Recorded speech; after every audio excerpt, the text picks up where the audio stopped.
ولا تقولوا لمن يقتل في سبيل الله أموات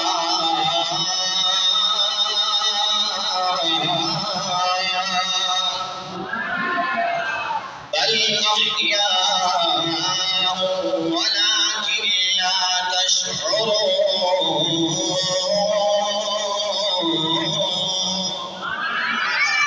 سورۃ البقرہ ہے، میرے رب کا قرآن ہے۔ میرا کریم رب اعلان فرما رہا ہے، اے میرے بندو، جن لوگوں کو ہماری راہ میں مار دیا جائے، قتل کر دیا جائے، جو ہماری راہ میں قربان ہو جائیں، شہید ہو جائیں، ان کو مردہ نہ کہو، بل احیاء، وہ زندہ ہیں۔ تو پتہ چلا کہ شہید زندہ ہے، اور اہل سنت زندوں کا ماتم نہیں کیا کرتے۔ اہل سنت زندوں کا ماتم نہیں کیا کرتے۔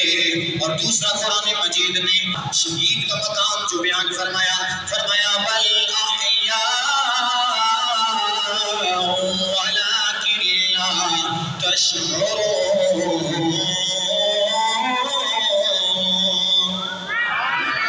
فرمایا شہید کی بے مثل حیات اتنی کمال کی ہے کہ جو تمہارے تصور میں نہیں آ سکتی، تمہیں شعور نہیں ہے۔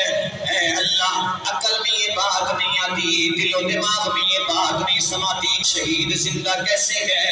زندہ تو وہ ہے جس کا جناب والا تخاطب و کلام ہو، زندہ تو وہ ہے جس کی نشست و برخاست ہو، زندہ تو وہ ہے جس کی حواس خمسہ ایکٹیو ہو۔ اے اللہ، شہید تو کٹ گیا گئے، حواس خمسہ ڈیڈ ہو گئے، تخاطب و کلام بھی نہیں ہے، نشست و برخاست بھی نہیں ہے، نہ وہ بول رہا ہے جناب والا، نہ وہ سن رہا ہے، نہ وہ کھاتا ہے نہ پیتا ہے، عقل نہیں مانتی۔ فرمایا شہید کی بے مثل حیات تمہاری عقل میں نہیں آ سکتی، اس لیے کہ شریعت میں عقل کو دخل نہیں، نقل کو دخل ہے۔ شریعت میں عقل کا کمال نہیں، نقل کا کمال ہے۔ نقل کیا ہے؟ جہاں نقل سے مراد وہ نقل نہیں کہ فلاں نے فلاں کی جناب والا نقل اتاری، فلاں نے فلاں کی پیپروں میں نقل ماری، نہیں نہیں، جہاں نقل سے مراد وہ نقل نہیں، بلکہ اس نقل سے مراد رب کا قرآن ہے، مصطفیٰ کا فرمان ہے۔ اے میرے اللہ، شہید کی زندگی کیسی ہے، اس کی بے مثل حیات تو ہی بیان فرما۔ میرا رب فرماتا ہے وَلَا تَحْسَبَنَّ الَّذِينَ قُتِلُوا فِي سَبِيلِ اللَّهِ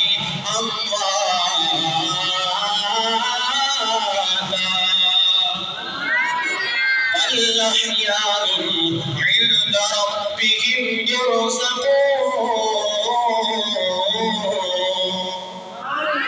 فرمایا ہم نے سورۃ البقرہ میں تو یہ حکم دیا کہ شہید کو مردہ نہ کہو، اب دوسرے مقام میں ہم تمہیں حکم دے رہے ہیں، فرمایا شہید کو مردہ تصور بھی نہیں کرنا، تمہارے خیال میں گمان میں بھی نہیں آنا چاہیے کہ شہید مر گیا ہے، بلکہ بل احیاء، فرمایا ہم نے اس کو زندگی عطا فرمائی۔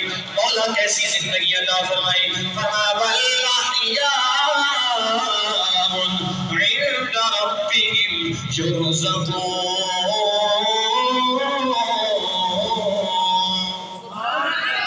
شہید کو ایسے ہم نے بے مثل حیات عطا فرمائی تو اس کو ہم اپنی بارگاہ سے رزق بھی عطا فرماتے ہیں۔